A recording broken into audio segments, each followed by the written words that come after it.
I'm Elena, and at my side, as always, is Brian, the voice of the Turks, Atkinson. We are here to interview Coach Jim Krukenberg. So tell us a bit about yourself. Well, this is my hometown. This is where I grew up. My parents divorced when I was very young, and my mother moved me out here in 1993, and lived on First Street. Culture shock for me. I grew up in Bothell for the most part. That's all I don't remember much of it, but this was a culture shock. I grew up loving it. I love the countryside. Grew up hiking all the time here when I grew up, and got into sports as a young age, soccer, baseball, football, and that carried on to the high school level. I had an opportunity to play college baseball after high school. Did that for a few years. Was injured, and then I got right into coaching. So it was football, baseball, a little bit of soccer. I don't know much about soccer, but I always like coaching, and that's where it leads me today. My coaching career is a big part of my life. This is what I do. I have a beautiful wife. I have two right now, third on the way, children right now. My wife is from Montana, met her in the job, and my son is 5 years old, my daughter's 3, and the newborn will be here hopefully before or after the Super Bowl.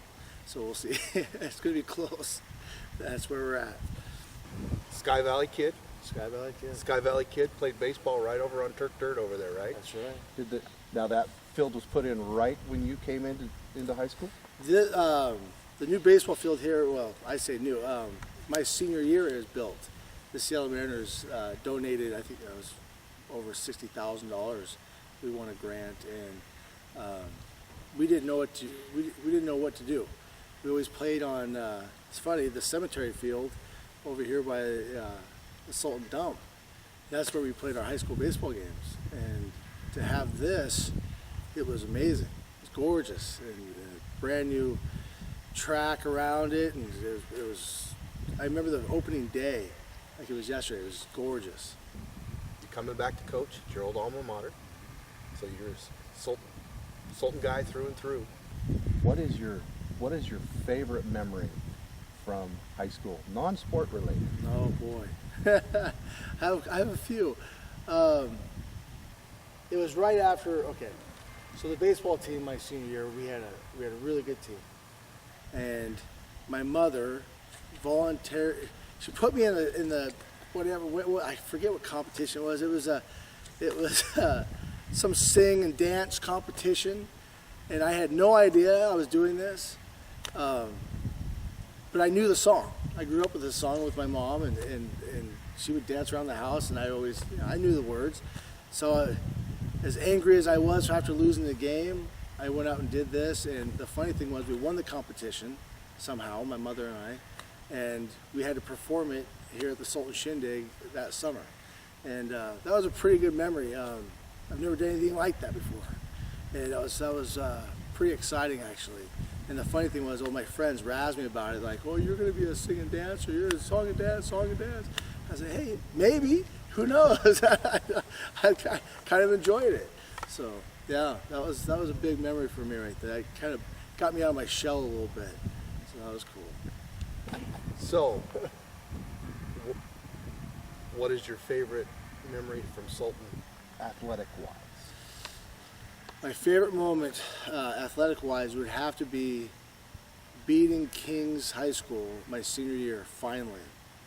And Sultan had never beaten Kings from the time I went through high school and the times before that. My senior year, we weren't very good. We had some good athletes, but as a team, we weren't full of athletes. But we were tough. And going into that game, Kings was undefeated, and I think we had won one game, and it was towards the end of the season. We had a bad season, but it's Kings. That's a rivalry. Let's go get one.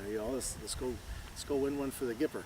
And we were up 9-7 with 13 seconds to go. They have the ball on our 1 yard line, and they ran a toss play to the outside. And I was playing inside linebacker, and I shot through the gap, and Our nose guard, he was really good. Richie Tate, I don't know if you guys know that name, but stud of an athlete. I think he's now in our U.S. military. He shot the gap with me. He forced a fumble, and I recovered the fumble, and we won the game finally.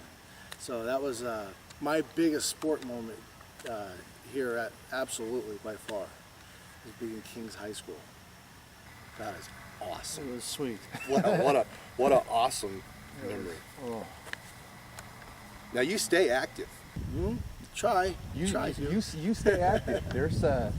There's some good slow pitch softball going on in your life. Oh.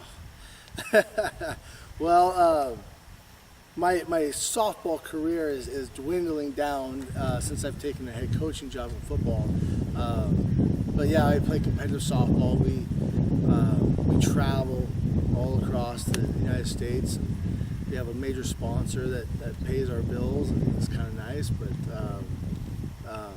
I've been running this particular team for 3 years. This is our third year. I've taken a hiatus from it because of high school football. I don't have the time. But I just found out they just won the national tournament down in California, so they're doing well. It was quite a fun ride, actually. It was not expected. College baseball player, and all my friends that didn't play college baseball were playing softball. You know, all of a sudden my college career is dwindling down. My shoulders all torn up. And they said, "Hey, Kruk, come play softball." I said, "Softball? I was drinking beer and all this. I don't drink. I don't want to do that." They said, no, this is real softball. This is competitive. Everybody played college. I said, okay, I'll try it. I got hooked. And that was 17 years ago. And so now I'm 38. Am I 37 or 38? 37. And my body's starting to wear down a little bit. Knees are shot and shoulders are still bad. And my wife has kind of put the kibosh to it, I'll be honest. It's my wife. Coaching football is a full-time job. Having a full-time job during the day at Boeing and doing this full-time job, I can't step away on the weekends to go play softball with my buddies. So, what coaches or former players actually had the most influence in your life? Great question. I've played for great coaches. I've coached with great coaches. I've been around great coaches in my career. Football and baseball, I've seen some really good coaches. The biggest influences in my life, as far as coaches go, would have to be Dwayne Hatch. And Dwayne Hatch came here in 1995. I was a young sophomore. The very first moment I met this man, you just respect him. It was like that. I've never seen anything like it before.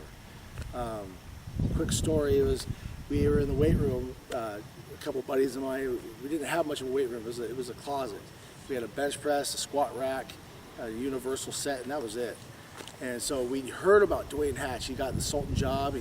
He's coming from Bellevue. He's got all these accolades. He's state championship coach for 8 years, and holy smokes, he's coming to Sultan.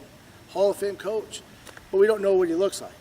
The paper does a good job of the write-up, and that was about it. But anyway, we're in the weight room, my friends and I, and here comes this old man. He walks kind of funny, kind of bow-legged, and he's got a big tank on, and I was bench pressing, and he goes, "Who's doing that?" And it was about 300 pounds.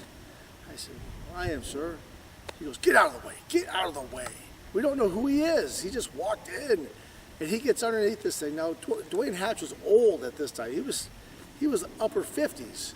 He's old. Upper 50s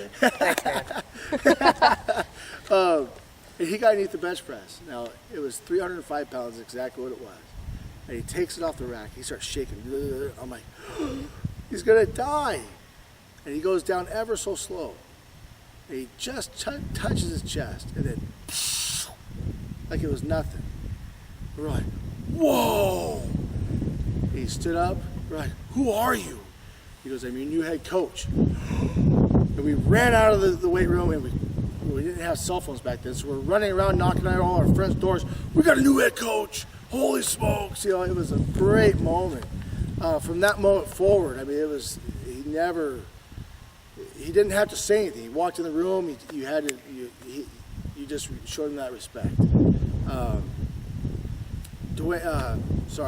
Rick Rudd, when Rick Rudd replaced Dwayne Hatch in '96, he was a major influence on me. He was a young coach coming in. I think it was his second coaching job when he came here. And he and I really hit it off really well. And I looked up to him. He was a specimen. He was in really good shape, always in the weight room, and I kind of followed suit, try to be like Rick Rudd. I was like, man, I want to be strong like Rick.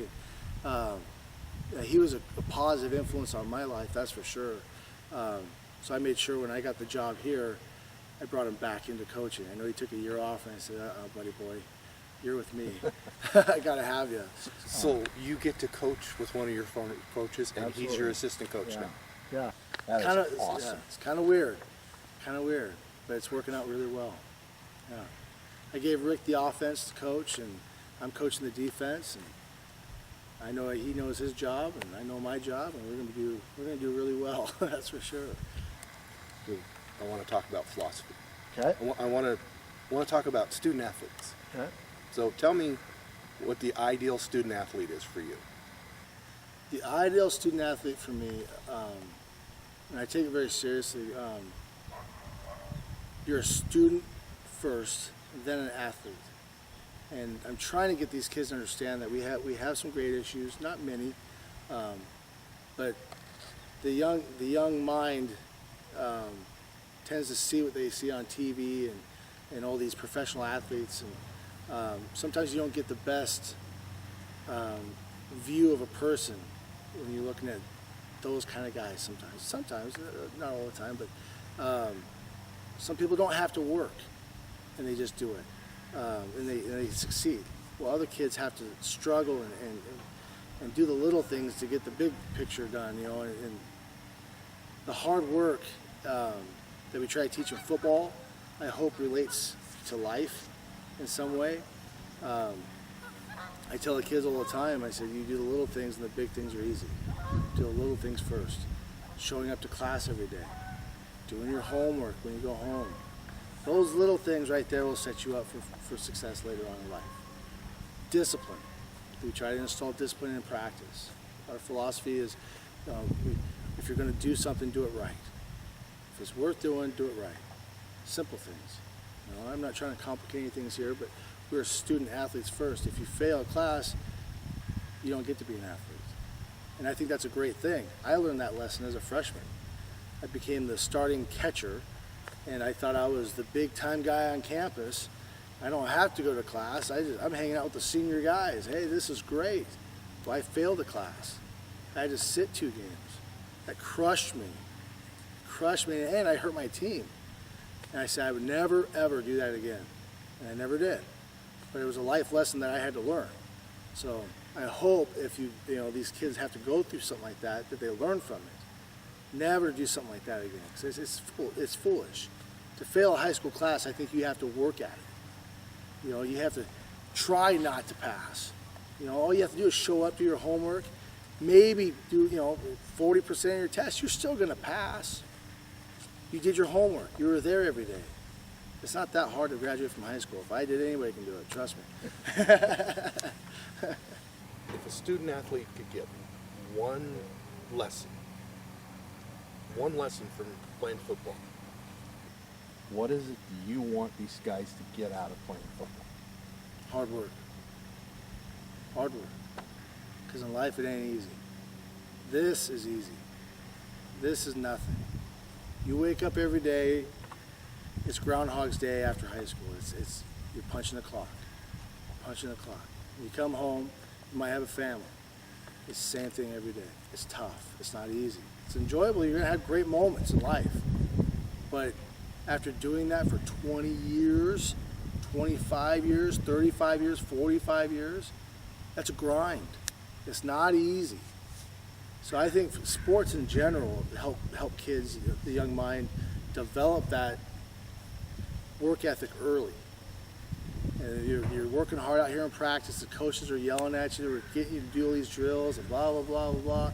Well, at some point in your life, you're going to have a boss that's yelling at you, drilling you every day. Why aren't you here on time? Blah, blah, blah, blah, blah. And if you've been through it already, well, he's yelling at me because maybe I'm worth it. Maybe I shouldn't be screwing up or whatever it may be. You're prepping the mind, and that's what we're trying to do, is prep the mind that life isn't all hunky and chunky and glory and chocolates and candy, all this stuff. It's not. Okay, it's tough. It's tough. We're not, we don't have a silver spoon. Some people do. That's great. That's awesome, but not the majority of us don't. You got to grind it out, and so that's what we try to install in the brain here. Hopefully, you can't grab everybody. You can't teach everybody. You can't. I just hope I get one or two that understand it and see them success. And the reason why I coach isn't because of wins and losses. It's really not. A former player of mine, he wasn't much of a specimen at all. He was 5'5", 140 pounds, but he was a heck of a football player. He was a wrestler. He was tough, but it wasn't about him and getting college degrees and all this other stuff, or college, free college for football or anything like that. He wasn't going to get that. He had to grind it out. But I get a phone call from him every quarter from the University of Washington. Coach, I just graduated. I'm going to graduate on time. I got straight A's. I'm going to be a doctor. That's why I coach, right there. That phone call right there, that's why I coach. That's huge for me. That's rewarding. That's what I get out of it. It's not wins and losses. Yes, we want to win. We want to do good things on the field, but you're going to lose some. That's okay. That's part of life. Giving me goosebumps. Giving me goosebumps over here. So, what offense do you run? Oh boy. Well, Coach Rudd, as I made him the offensive coordinator, we had a come to Jesus moment, I like to say, and we talked about things. And he's stubborn, and I'm very much the stubborn way. And so we're running the wing gun. So I lost the battle, is what I'm saying. If it was my offense, it'd be just the wing T. But Rick Rudd has developed his this is his personal offense that he's created. And it's called the wing gun. So it's a lot of wing T, like what I know, but with a little bit of pass in there too, and a little shotgun and razzle dazzle for the fans, and they like to see that. It scares me to death to throw the ball. I don't like chuck and duck. I like to grind the ball out, but that's okay.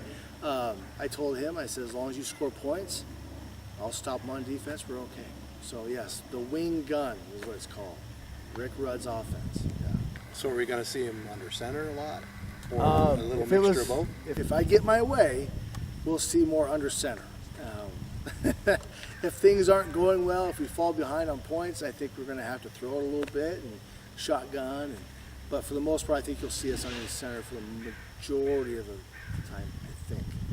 I hope. We'll see. Rick's the offensive coordinator, so Okay. I'll let him do it. Okay, I'll let him do it. What defense do we run? We are old school 50 defense.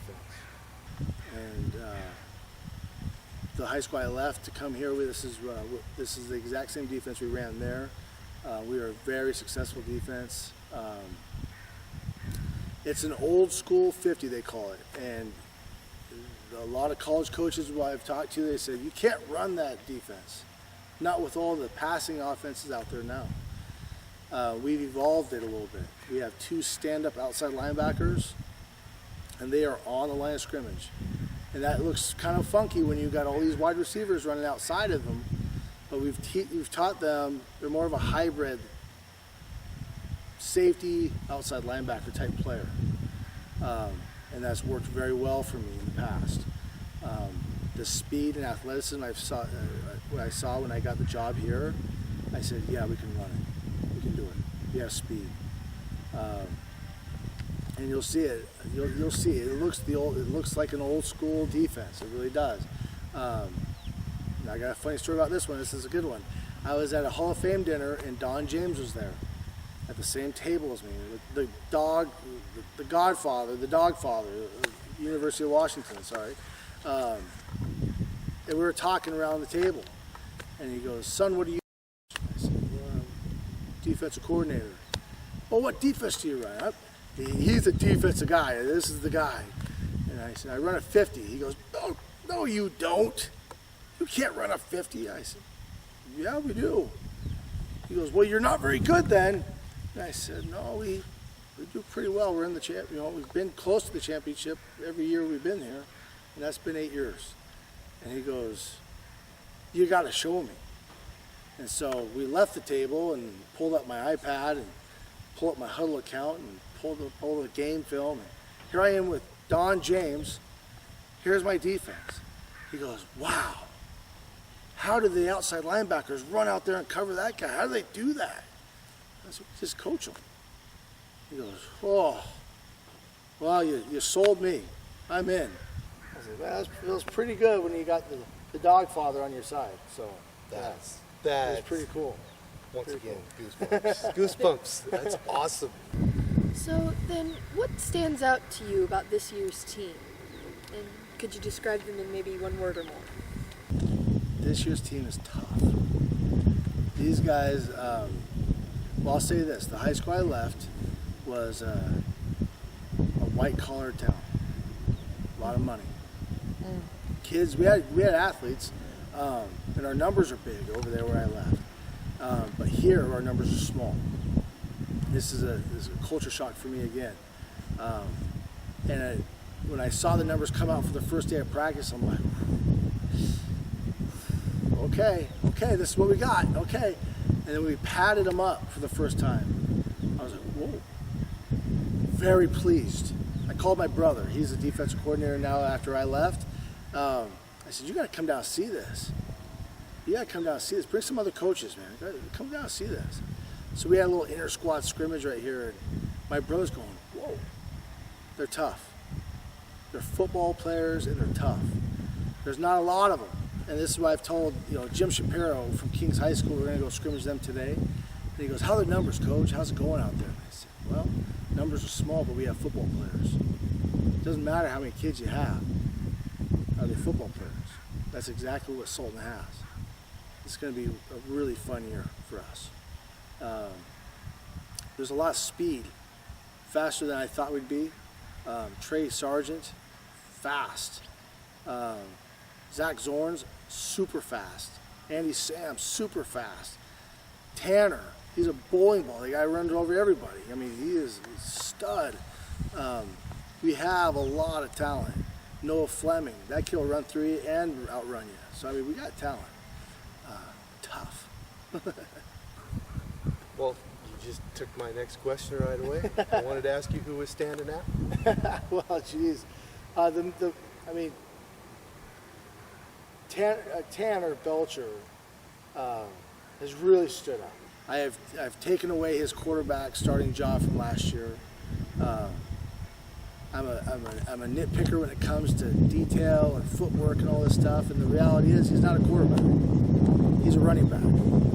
So last year I'm watching film, and Tanner's throwing the ball, and he's throwing it off his back heel. He looks kind of funky, but then I see him run the ball, and I'm like, whoa, the kid's running over everybody. I was like, why isn't he the running back? So when I got the job, I said, you're the running back. He goes, oh, okay, coach. He's a very laid-back kid. I looked at Andy Sam, and I said, you're going to be the quarterback. And he goes, huh? Well, I haven't been a quarterback for a long time. I guess he played quarterback when he was a Pee Wee guy. I said, you're going to learn it. Because in the wing T, you want a short quarterback. Andy Sam's kind of short. That's okay. But he's super fast, which helps. So, but Belcher's really stood out to me. And we had a player here, when I went to school, his name was Mark Carteau. Big-time running back. Thick kid. Belcher reminds me of that kid. You couldn't tackle him with one player. And Belcher, I can tell you this right now, nobody's going to tackle that kid with just one-on-one. It's not going to happen. We got lots of TurkPride.tv highlights from people bouncing on Belcher last year. Yeah. So I'm excited. I'm just really stoked and excited, and we're excited to have you here. Thank you. It's just really looking forward to the season. Me too. It's getting close. And good day you're going to go over and test your mettle against Kings. Absolutely. Football season comes around, that life gets a little bit better. Friday Night Lights. Friday Night Lights. There's nothing. Nothing better. You know, I played high school football too, and I lived for Friday nights. I didn't even care if I got to play. Well, I care. But Sure. But just don't tell me I can't sue that road. So, all right. Well, hey, this is we're with Elena and Coach Jim Krukenberg. Thank you for coming out today, and we look forward to a great season of Turk football. As always, Turks first.